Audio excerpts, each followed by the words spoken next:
Hello everyone, I am Namita Jain. Welcome to the session of deadlocks. आज हम complete करेंगे numericals जो कि पूछे गए हैं प्रीवियस ईयर एग्जामिनेशंस के अंदर। आप मुझे फॉलो कर सकते हैं अनअकैडमी पर। अनअकैडमी पर फॉलो करने के लिए unacademy.com/@jain-namita। This is my Telegram channel, this is the email address, this is my YouTube channel. You can like, share and subscribe my channel, and this is my Facebook page for the latest updates and the notifications. तो चलिए start करते हैं कुछ numericals जो पूछे गए थे previous year examinations के अंदर। तो फर्स्ट क्वेश्चन है जो कि पूछा गया था नेट एग्जामिनेशन में जून 2013 के अंदर।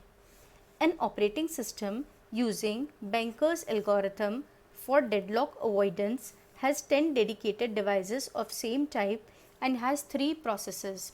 तो यहाँ पे हमें यूज़ करना है बैंकर्स एल्गोरिथम जो कि एक डेडलॉक अवॉइडेंस एल्गोरिथम होता है, और यहाँ पे गिवन है कि we have 10 dedicated devices of the same type. Like आप मान लीजिए कोई मैग्नेटिक टेप है या फिर कोई मैग्नेटिक डिस्क है, तो इस तरह का कोई भी डिवाइस हो सकता है एक जैसे, and has 3 processes P1, P2 and P3 with the maximum resource requirement of 4, 5 and 8। तो हमने यहाँ पे देखा है कि प्रोसेस क्या है हमारे पास में P1, P2 and P3, these are the processes. और मैक्सिमम रिसोर्स रिक्वायरमेंट है, maximum is 4, 5 and 8। This is the maximum resource requirement. Now it has been given that we have 10 dedicated devices. तो मेरे पास total devices कितने हैं? I have 10 devices. और उन 10 devices में से मैंने बोला कि जो maximum allocation की requirement है, that is for P1 it is 4, for P2 it is 5, for P3 it is 8. अब हम सबसे पहले देखेंगे state 1। तो state 1 में है devices allocated।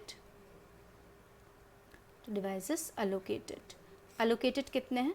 2 हैं, 3 हैं और 4 हैं, राइट। और मैक्सिमम माइनस एलोकेशन जो होता है उससे हम निकालते हैं need, that is maximum minus allocation. तो हो जाएगा 4 - 2 इज़ 2, 5 - 3 इज़ 2 एंड 8 - 4 इज़ 4। तो यहाँ से हम नीड निकालेंगे कि P1 को कितनी रिक्वायरमेंट है? 2 की, P2 को कितनी रिक्वायरमेंट है? 2 की, और P3 को कितनी रिक्वायरमेंट है? 4 की रिक्वायरमेंट है।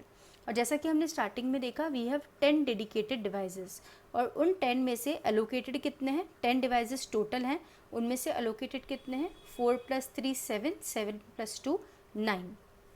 तो मैंने बोला मेरे पास 10 डिवाइसेस हैं, उनमें से 9 एलोकेटेड हैं। अब मेरे पास कितना डिवाइस बचा? 1 बचा।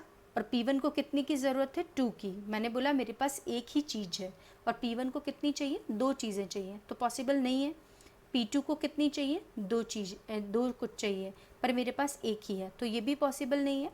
और P3 को 4 चीज़ें चाहिए, बट मेरे पास एक ही है, तो ये भी पॉसिबल नहीं है। तो इस कंडीशन को देखते हुए ऐसा लगता है कि जो स्टेट 1 है ये सेफ स्टेट नहीं है, बिकॉज कोई भी पॉसिबिलिटी मैच नहीं हो रही है। Let's see for the state 2। अगर मैं स्टेट 2 की बात करूँ तो हम इसे हटा देते हैं और यहाँ पे लिखते हैं it is 0, 2 and 4 as it has been given over here। फिर हमें फिर से नीड निकालनी है, तो हमने निकाला 4 - 0 is 4, 5 - 2 is 3 and 8 - 4 is 4। Okay, तो अलोकेटेड कितना है? देखिए इधर टोटल डिवाइसेस थे मेरे पास में 10, और अलोकेटेड कितने हैं? 10 - 4 + 2 6। तो मेरे पास अभी डिवाइसेस बचे हुए कितने हैं? I have 4 devices. और रिक्वायरमेंट मतलब जो नीड है वो कितने की है? 4, 3 और 4 की। मतलब मेरे पास 4 थिंग्स हैं और 4 की ही रिक्वायरमेंट है, तो वो दे सकते हैं हम। 4 हैं और 3 की रिक्वायरमेंट है, तो ये भी पूरी करी जा सकती है। और 4 है और 4 की रिक्वायरमेंट है, तो वो भी पूरी करी जा सकती है। तो कहने का मतलब ये है कि जो स्टेट 2 है डेफिनेटली ये चीज़ें कंप्लीट करी जा सकती है। This requirement can be fulfilled, so it is the safe state. while in the case of state 1 the requirements cannot be fulfilled, तो it is the unsafe state। अब हमारे क्वेश्चन में यही पूछा गया है which of the following is correct। तो देखिए साफ ही देख के लग रहा है जो स्टेट 1 है वो हमारी अनसेफ स्टेट हो जाएगी और स्टेट 2 हमारी हो जाएगी safe state. So definitely this one is the correct answer कि state 1 is unsafe state and state 2 is the safe state, right.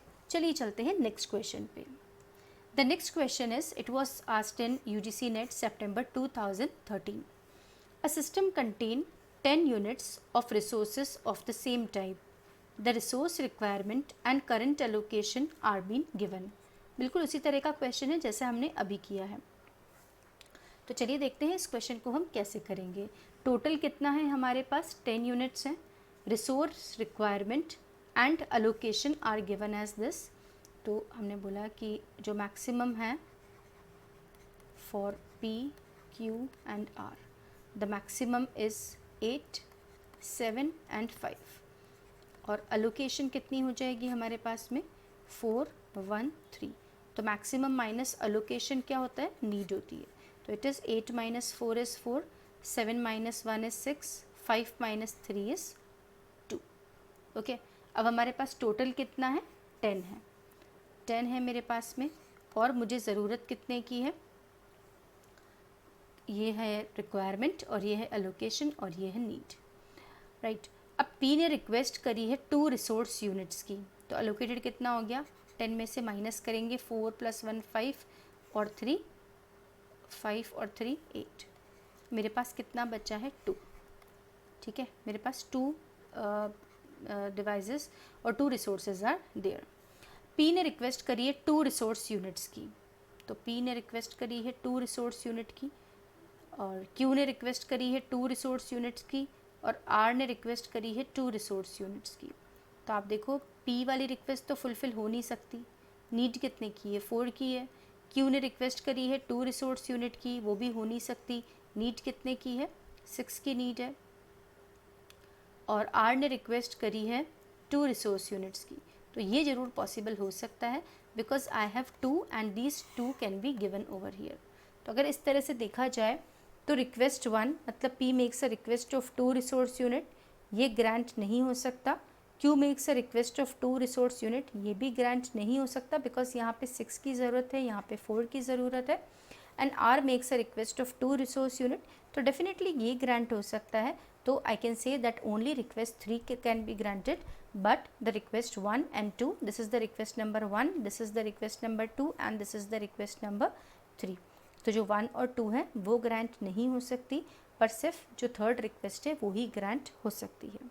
Okay, so this is the correct answer. Only request 3 can be granted for this. Right, let's go for the another question. At a particular time of computation, the value of counting semaphore और एक होता है हमारे पास में binary semaphore. So binary semaphore जिसकी value 0 और 1 होंगी, और counting semaphore the values are as per the unrestricted domain.